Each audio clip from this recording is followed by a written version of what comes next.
Mankind's final stand against the galactic tyrant Xenos began in a room full of cowards and weaklings that had already accepted defeat, until humanity's stubborn defiance shattered the silence like a thunderbolt. In the year 2275, the Galactic Council faced its gravest crisis. Xenos, an alien warlord of immense power, threatened to conquer the known universe with his massive armada. The Denobulan Empire had already fallen to his forces. Desperate, the Council pleaded for help from its member species, but one by one they refused to get involved. No one dared provoke Xenos' wrath. Even the mightiest warrior races cowered in fear before him.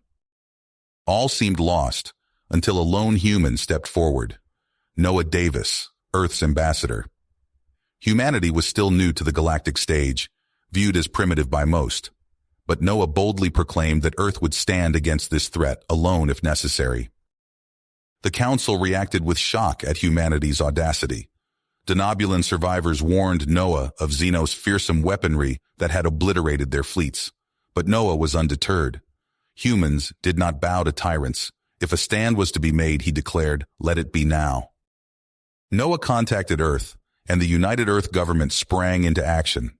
Resources poured from human colonies to build warships. Reservist troops were called up in droves. Factories churned out fighters and tanks non-stop, as scientists worked frantically to devise new weapons.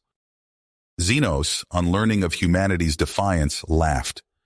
He vowed to make an example of this upstart race, to leave Earth a lifeless cinder as a warning to others. But his threats only hardened human resolve. As Earth girded for total war, the Council races speculated frantically about mankind's chances. Most viewed it as a futile, suicidal gesture. The Denobulans gave Earth days at most before falling. But a few dared to hope that these stubborn, unpredictable humans might have a trick up their sleeve. Whispers spread of secret human technologies, of a species that only grew stronger in adversity. Bets were quietly placed on the outcome. Noah found himself hailed as a hero on Earth, but a pariah among the Council. He knew the odds against humanity were long, but he had absolute faith in human ingenuity, courage, and sheer stubbornness. And as a massive fleet of Denobulan refugees arrived at Earth seeking shelter from Xenos' genocide, Noah vowed that humanity would take its stand, not just for Earth, but for every species living in fear of this monstrous tyrant. The time had come for mankind to show the galaxy what it was made of. The fate of the Council and the freedom of the universe itself would be decided by the valor and genius of a single young race, humans. No one else had the guts to even try. As Xenos' armada approaches Earth, the planet becomes a hive of frenzied activity.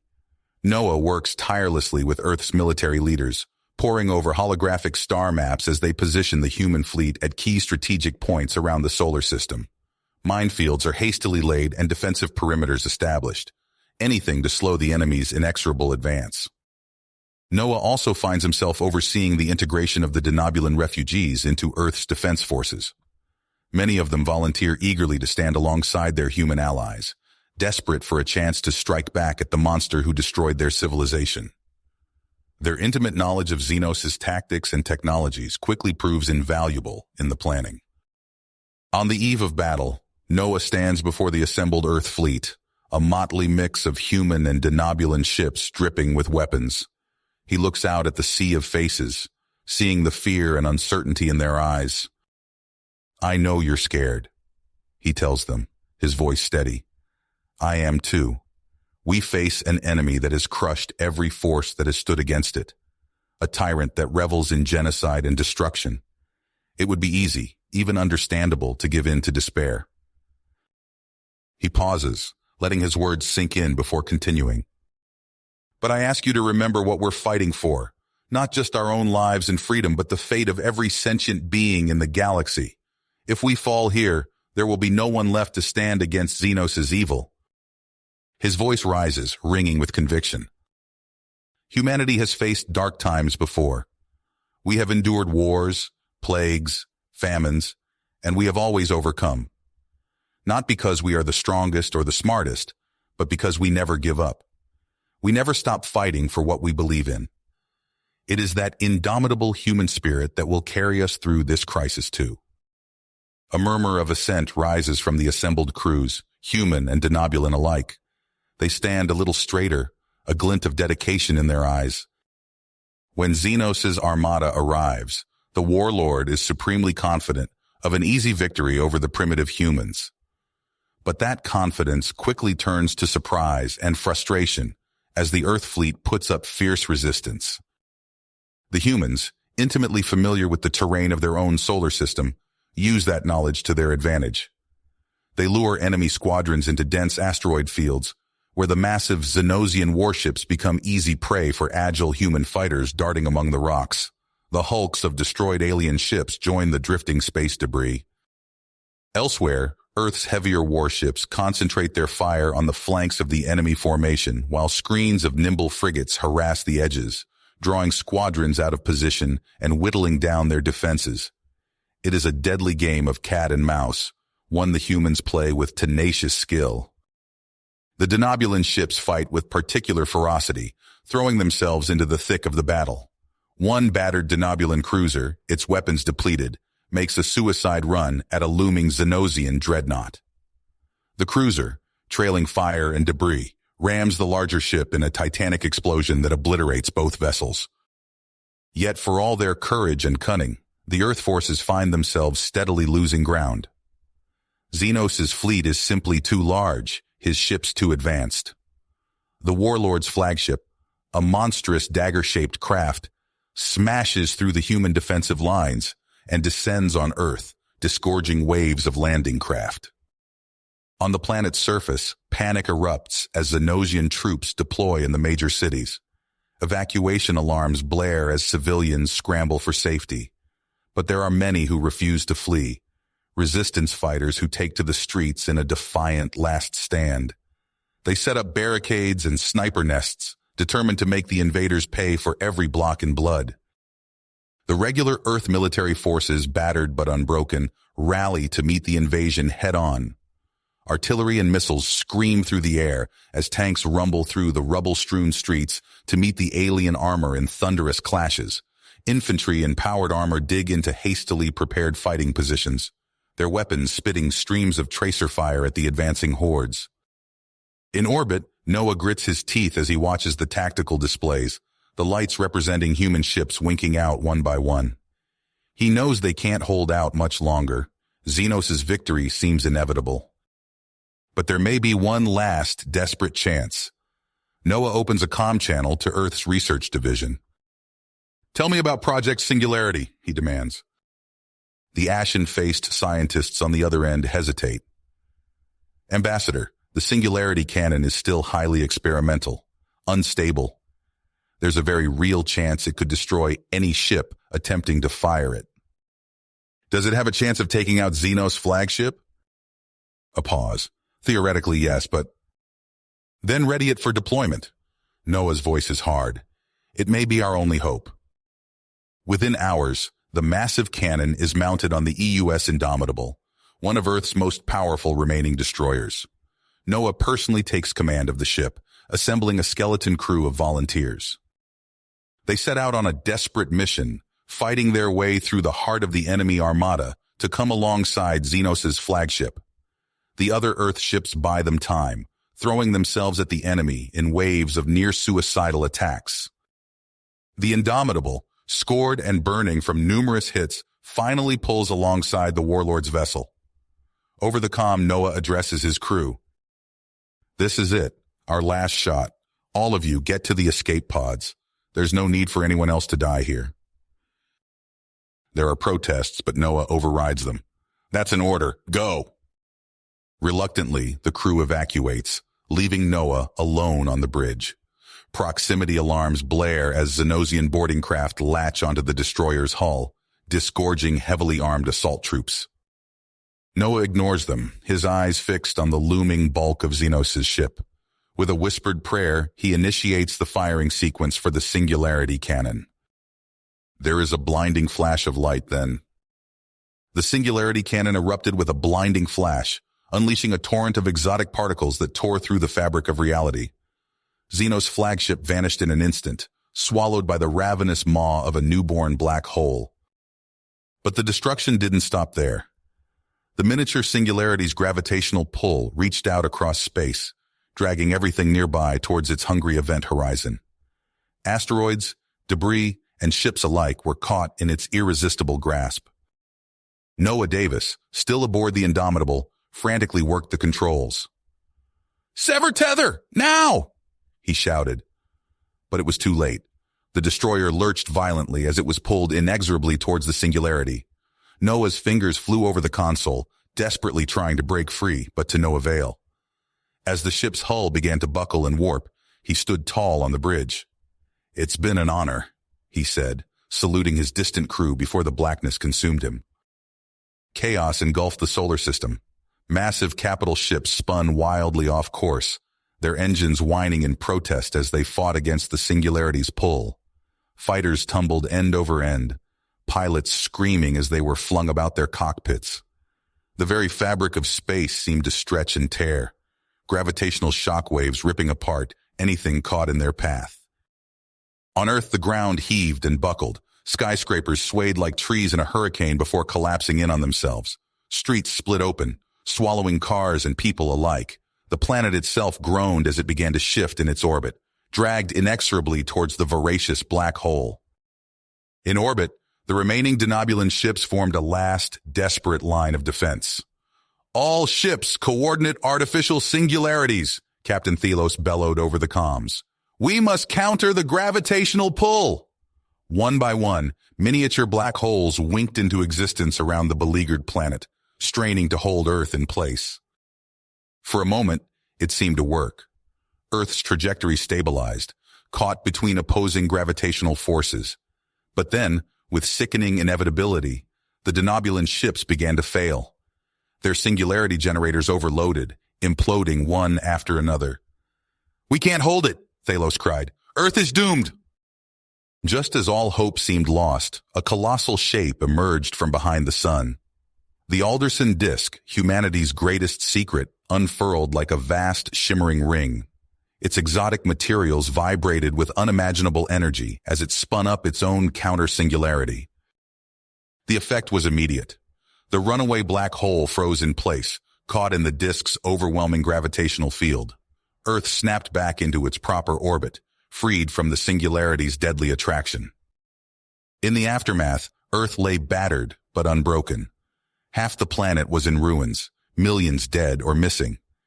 Yet amid the devastation, there was hope. Key military and industrial centers had survived, dispersed and hidden to weather just such a calamity. As rescue efforts began, Earth's scientific community buzzed with an astonishing theory. Dr. Elena Chen, lead physicist at CERN, pored over readings from the singularity event. "These particle signatures, they're unlike anything we've seen before," she muttered. "It's possible, just possible, that Ambassador Davis isn't dead. He could be trapped in a meta-universe within the black hole's core." Even as plans for a daring rescue mission took shape, a grim report came in from the outer system. Xenos had survived, and he was furious. The tyrant's remaining forces regrouped, preparing for one final, overwhelming assault. On a holographic war table in the remnants of the Pentagon, General Zhang surveyed the grim situation. "We've bloodied Xenos' nose," he said to his assembled staff, "but now he's coming back mad as hell. And this time, he won't fall for any tricks. We need to be ready for the fight of our lives." Xenos paced the bridge of his new flagship, his eyes narrowed as he surveyed the tactical displays. The singularity crisis had cost him dearly, but he refused to admit defeat. His scientists approached, nervousness evident in their posture. "My lord, we've discovered something interesting," one of them said. Xenos turned, intrigued. "Speak." The scientist brought up a holographic map of the Sol system. "We've detected unusual subspace fluctuations here," he said, highlighting a region of empty space. "Our analysis suggests it's an ancient corridor, likely left by a precursor race. It leads directly into the heart of the system." A predatory grin spread across Xenos' face. "Excellent. Prepare a probing expedition immediately." Days later, Xenos received confirmation. The corridor was viable, bypassing all of Earth's outer defenses. He wasted no time, gathering every ship he had left and funneling them into the subspace passage in complete secrecy. In Earth orbit, a sensor operator frowned at his screen. "Sir, I'm picking up some strange readings." Before he could finish his sentence, space itself seemed to tear open. Xenos' armada poured out of the rift, catching the human forces completely by surprise. Alarms blared throughout the orbital defense grid as the invasion force swept through their lines. On Mars, colonists looked up in horror as Xenos' dreadnoughts blotted out the sky. Lunar bases, their weapons still pointed outward, found themselves suddenly surrounded. Noah Davis, newly rescued from his interdimensional prison, stumbled onto the bridge of Earth's command center. His eyes widened as he took in the chaos unfolding on the tactical displays. "Status report," he barked. "Sir, we're in trouble," an officer replied grimly. "Mars colony has gone dark. Lunar Command reports they're under heavy assault. Our fleets are scattered. Comms are down across the board." Noah's mind raced. They had mere minutes before Xenos' forces achieved total orbital superiority. He opened a channel to the Denobulan fleet. "This is Ambassador Davis. We're initiating Protocol Omega. All ships, form up on my position. We're going to hit these bastards head-on before they can dig in." Across the system, battered human and Denobulan ships limped into formation. It was a ragtag armada. Everything from massive dreadnoughts to retrofitted civilian craft. But it was all they had left. The two fleets clashed in low Earth orbit, and space itself seemed to ignite. Massive capital ships traded broadsides, their fusion-powered weapons turning night to day. Swarms of fighters danced and died amid storms of flak and energy weapons. On the Denobulan flagship, Captain Thelos gripped his command chair as another impact rocked the ship. "Helm, hard to port. Bring us alongside that assault carrier." His ship heeled over, presenting its broadside to the enemy vessel. Both ships opened fire simultaneously, their hulls rupturing under the devastating barrage. Thelos watched grimly as boarding pods launched from both vessels, knowing the battle would soon rage through his own corridors. On Earth's surface, cities erupted into chaos as civilians fled the growing firestorm in orbit. Xenos' dropships punched through the atmosphere, disgorging waves of shock troops into urban centers. In the ruins of Chicago, Staff Sergeant Chen rallied a group of civilian volunteers. "Use the rubble for cover," he shouted, hefting an old rocket launcher. "Wait for them to bunch up before you throw those Molotovs." As Chen's ragtag militia engaged the alien troops, similar scenes played out in cities across the globe. Outgunned and outnumbered, Earth's defenders fought with desperate ferocity. High above, Xenos took personal command of his flagship. His eyes glowed with malevolent energy as he interfaced directly with the ship's weapons. With cold precision, he targeted Noah's command vessel.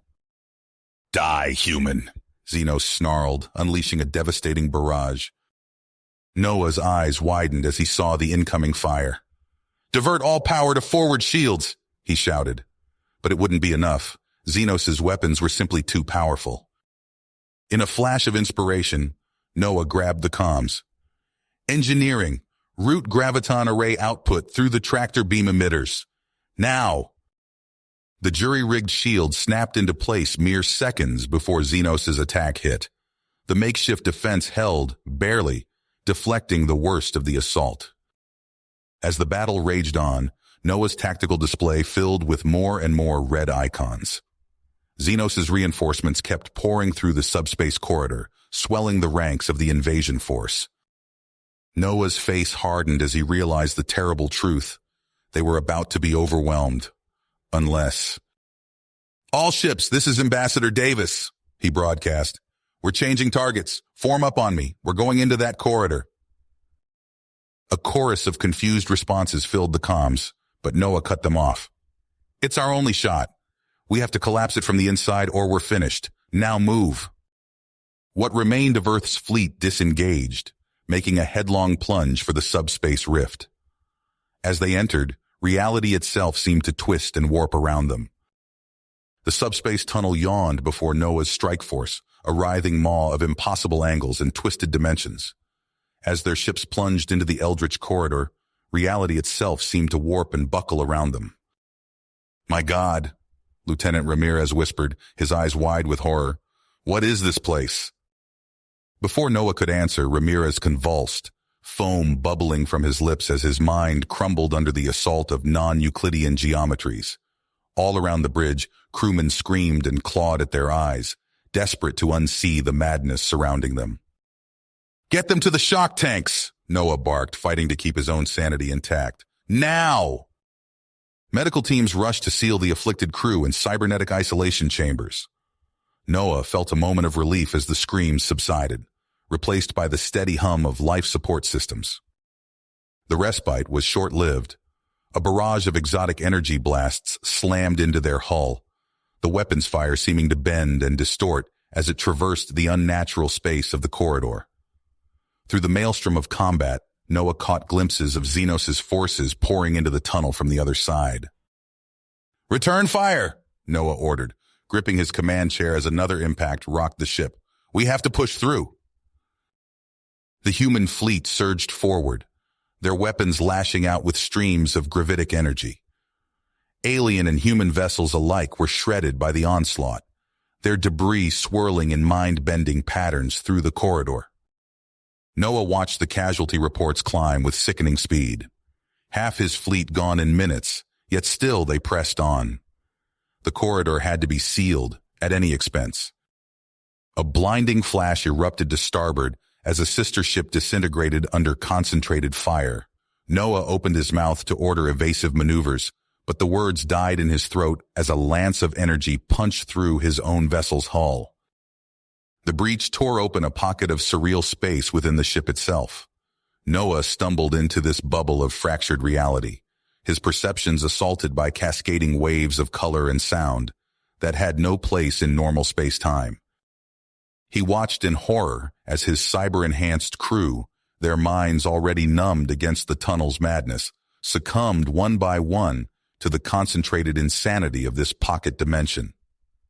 Their eyes rolled back, bodies going limp as their consciousnesses fled from the iridescent chaos pressing in around them. Alone now, Noah felt his own grip on sanity slipping. With trembling hands, he reached for the neural interface of his command console. There was only one option left, a high-stakes endeavor born of madness and despair. "Computer," he rasped, "override all safety protocols. Link my neural implants directly to the quantum manifold drive." Warning klaxons blared, but Noah ignored them. As the connection blazed to life, indescribable agony lanced through his skull. He screamed, his body convulsing as the raw power of the ship's drive core poured through his synapses. With the last remnants of his fading consciousness, Noah focused that impossible energy and tore at the very fabric of space-time. A pinprick of absolute darkness bloomed before him, rapidly expanding into a voracious singularity. The micro-black hole devoured everything in its path. Human ships, alien vessels, even light itself vanished into its maw. For a terrifying moment, Noah thought he had doomed them all. But then he felt it, the subspace tunnel itself buckling under the singularity's relentless pull. The artificial corridor began to implode, collapsing in on itself in a cascade of dimensional energy. On the far side of the tunnel, Xenos' remaining forces had only moments to register their doom before the rift ruptured. The explosive decompression of folded space-time tore through their fleet, shredding ships and warriors alike into their component atoms. The shockwave of the collapse rippled outward, tearing holes in the very sky above Earth. The planet's defenders looked up in awe and terror as reality itself seemed to catch fire. Prismatic energies from higher dimensions spilled through the rents in space-time, painting the atmosphere with impossible colors and mind-bending fractals. The Alderson disk, already strained to its limits, groaned under the onslaught of cosmic forces. For agonizing seconds, it seemed as if even this technological marvel would fail. But with a final surge of power, the disk achieved containment, freezing the vortex of dimensional chaos in a single, frozen moment. When the blinding light faded, Earth's defenders beheld a changed world. Vast swathes of the planet lay in ruins, continents reshaped by the cosmic cataclysm. The sky burned with auroras of fractalized energy, a permanent reminder of how close they had come to total annihilation. But amid the devastation, a realization dawned. Xenos was gone. His invasion force had been utterly consumed by the dimensional collapse. The tyrant who had terrorized the galaxy for so long had finally been defeated. As the surviving humans and denobulans emerged from their shelters, they gazed upon their shattered world with a mixture of grief and triumph. The price had been unimaginably high, but at last they were free. You have reached the end of the story. If you enjoyed this story and want to support us, please leave a like and subscribe to our channel, and for every comment that says 88, I will heart every single one of them. Thank you for your time.